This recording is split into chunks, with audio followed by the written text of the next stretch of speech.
Hello, I'm EAC Vice Chair Thomas Hicks.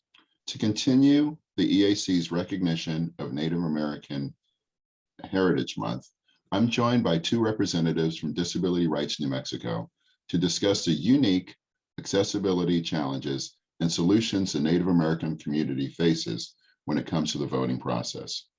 Robin Garrison is an advocate and team lead for voting, and Simon Suzuki is a staff attorney for Disability Rights New Mexico.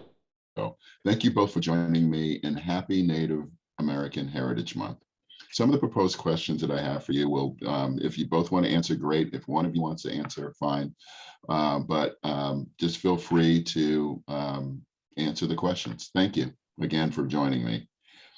What are some of the unique accessibility challenges that the Native American community faces regarding voter registration and voting? I've done a lot of surveying in the state of New Mexico in general. Our team goes out and we did some work on the Navajo Nations, and we did some work with some of the local pueblos. I think one of the biggest issues is resources. We have a lot of rural areas in New Mexico. We don't have good internet across the board.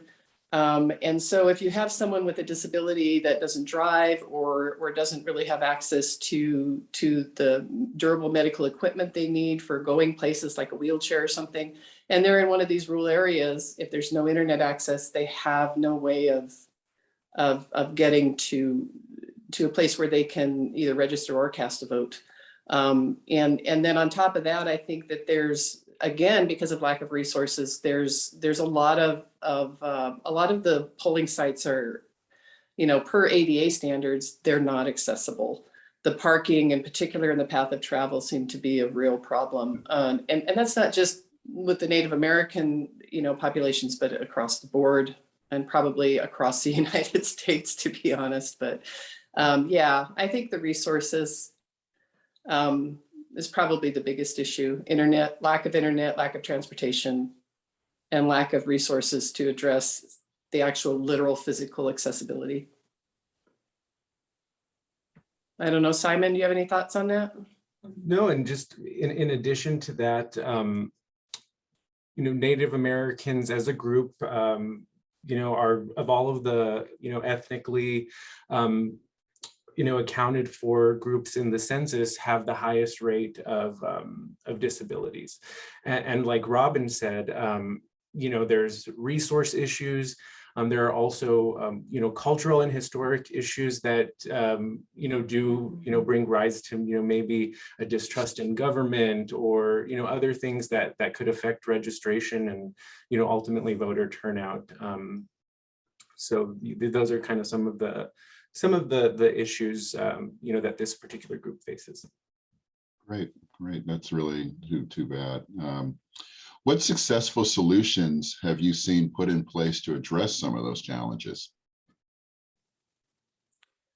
I believe that there's been a kind of a new push, and I think just COVID has really brought this to the forefront of everything, to really try to get internet service out to people. I do think that that some of the chapter houses on the Navajo Nations and some of the pueblos are able to build new buildings for their polling sites, new chapter houses, new senior centers or community centers. I've seen a few of those put in, and I think that that's been really helpful. And I think we are in the age of information, and I think some of that's kind of slowly getting out there. So I think those are some of the things that are helping. I think it's a pretty big bite to fix it all very quickly. So small steps, I think, are starting to happen. That's what I've seen.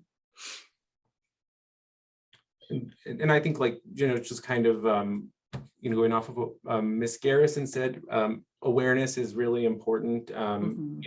Awareness, like one of the things that our organization tries to do, bring awareness of these issues to the various tribal governments, to state and local officials, and to the people we serve in our communities, to let them know that these issues exist, and there are things that we can do to address them. And I also think that some of the, and they're not new, but longer voting hours, more early voting, things like that can make it a lot easier for people to participate in the process. Mhm. Right. Mr. Suzuki, you've answered this a little bit, but are there what are some of the ways election officials can engage the Native American disability community in the electoral process? Well, and I think, and Ms. Garrison probably has more to say about this, but bringing them into the fold and, including all of the, relevant voices at the table when decisions are being made. Here in New Mexico, we do have our Secretary of State's office has a designated group of various liaisons who work with county and local election officials, as well as tribal governments. And I know that, and Ms. Garrison, I know you had some have done some work with that group. Yeah, we worked with them to, well, we were invited, and again, backing up, as Mr. Suzuki said, awareness is really the key to a lot of the issues that are out there. And so on that note, we were invited to do a training on disability awareness and the ADA as it pertains to the county, state, and federal elections that are held on Pueblo and tribal properties in the Navajo Nations. And so that liaison group with the Secretary of State's office invited us to do training there. And I think that went over really well. I think just getting the word out. I think one of the problems we have in the world in general, and certainly any marginalized population, it's going to be tenfold. But, we all kind of view the world from our own little windows of what we experience. And that's just kind of human nature. And it takes effort to see beyond that. So again, awareness, spreading the word, helping people become familiar with what it means to have a disability and what the limitations mean, and how to work with those people to help them access any number of things, in this case, voting. I think that's really a large part of the picture. And so we've worked with them, with the liaisons from the Secretary of State's office and the Pueblos and tribes. We were also invited to do a training with the Pueblo of Laguna, to their election board. And this was in reference to their own private elections, which are different from the federal, state, and county elections. And so as that awareness spreads, I think that makes things more accessible for people. Wonderful, wonderful. You've talked a little bit about this, but have you used community organizations or partnerships to survey polling places or materials for accessibility? Yeah, we work with all the county clerks' offices to go out and survey, and of course that includes tribal, Pueblo, and Navajo Nation lands. We worked with the Governor's Commission on Disability. They also do some surveying, and so we've worked with them, coordinated with them to try to get surveys done. And when we do our surveys, a lot of what we do is we identify the problems, and then we work to find either temporary or permanent solution to whatever that problem is, so that for that election it's accessible. And so in doing that, people, I know counties are working with counties, and then they're working with us. And so I really, one of my pushes as team lead at DRNM is to really get a lot of that collaboration, because I think that's what it takes. And so, but mostly we've worked with the county clerks' offices and with the Governor's Commission on Disability and the Secretary of State's office, including the liaisons for the Pueblos and tribes. Great. So what developments or innovations have made the largest positive impact on Native American voters with disabilities? I think it was a really big step for Joseph Ray from the Pueblo of Laguna to reach out to the Governor's Commission on Disability and to us to do a training and to talk to them about accessibility. I mean, I'm sure, as you know, that the Pueblos and tribes and Navajo, they have autonomy, so they can handle their own private elections however they want. And then it crosses over because a lot of those same sites and a lot of the same procedures apply to the local or the state, federal, and county elections. And so there's this crossover. But in that, I think that was a huge step to invite people in to provide resources for accessibility, to help understand, spread the awareness, understand what it means to have a disability, and best practices for working with people with disabilities. And I think that if that mentality can spread across, I think that's going to be helpful. And I think that the training that we did with the liaisons is really important also. So I think that those kinds of things, and again, going back to awareness, what's out there, what's available, what resources, what do we need to improve on things, I think that's really what it's going to take. And just to jump on what Ms. Garrison said, technology is really important. Everything from the awesome like kit that Ms. Garrison and the team uses when they go and survey sites to weigh the doors and to measure the slopes of the parking lot, to the accessible polling machines, to transportation resources, and even mobile precincts that can come to people who can't go to the polls themselves, make a huge difference. And allow for people to participate in a really important process voting. Great. What recommendations would you have for election officials to prepare for the midterm elections in 2022? I really think, again, collaborative efforts, working together to get the word out, to help people become aware. And I know I'm kind of harping on this, but it really is a critical part of any kind of effort to improve things. So I think that that's really important. Working with the chapter houses and the community centers and the electoral officials for the Pueblos, tribes, and the Navajo nations. I think that that's really an important thing, to reach out to them and to try to work with them. So I think those are, and then I think, whatever can be done to support infrastructure, if there can be better transportation stuff put in place for people who live rural, on the Pueblos, tribes, I think that's really going to be helpful as well. Accessibility is a big issue, and it's not just about once you get to the site. It's across the board. And I will second that. Infrastructure is incredibly important. I grew up in New Mexico. I grew up in Gallup, New Mexico, which is surrounded by a lot of tribal land, and access to roads and to facilities are an issue. So I think as either state governments, local governments, our federal government, if we work to build those things up, that can make a lot of difference in getting people involved in voting and just civically all around.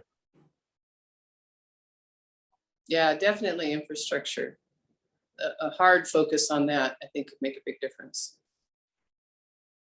Great. I totally agree with that. And the fact that folks who have a disability still have a right to vote independently and privately. Mm-hmm. And so I want to thank you both. But before we end, I wanted to pose one last question of what does Native American Heritage Month mean to you? Simon, would you like to go first? So it's like I said, Commissioner, I grew up in New Mexico, and our state has always been proud of, what we've called kind of like our, this tricultural heritage. And, now we kind of know it as, it's kind of, a myth, but it's, and there's, Native American people, Black people, Asian people have always been a part of our state's history, but Indigenous folks have been here a really long time, and I think that even myself, we have to appreciate that history and recognize recognize the history and recognize it for what it is, and that there are legacies of oppression and things like that still present really major problems today, and probably will years into the future.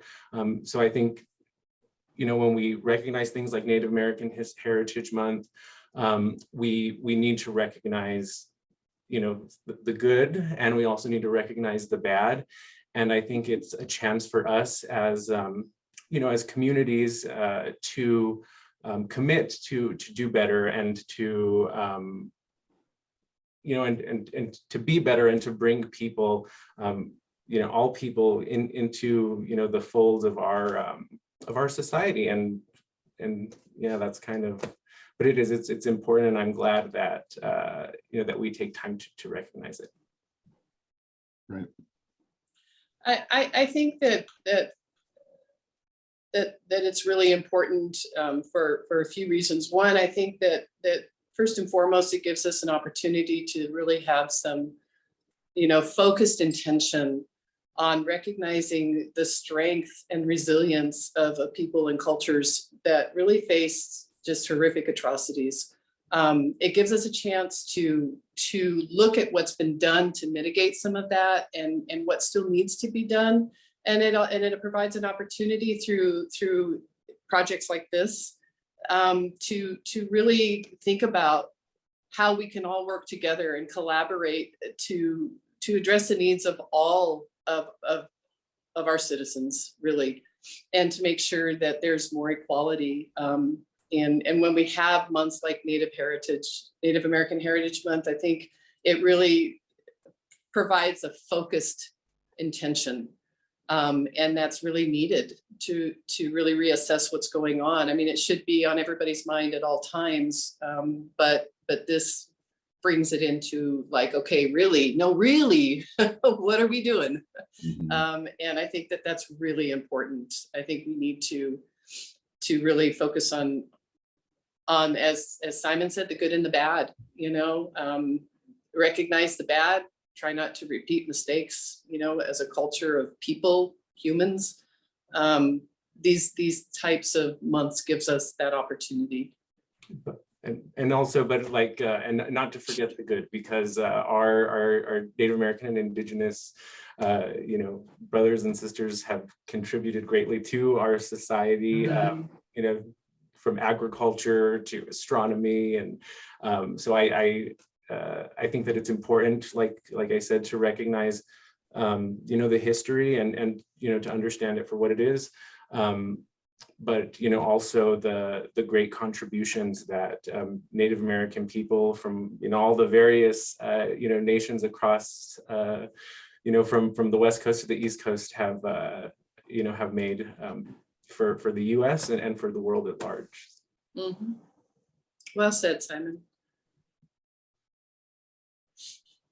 Well, I want to thank you both for spending some time with me today and talking about Native American Heritage Month and some of the great things that you're doing. And if the EAC can be of any assistance to you or to others, please do not hesitate to reach out to our agency. Again, thank you. And with that, we will conclude. I just thank you guys for allowing us to be a part of this. It's a great opportunity, again, to spread awareness. Thank you, Commissioner.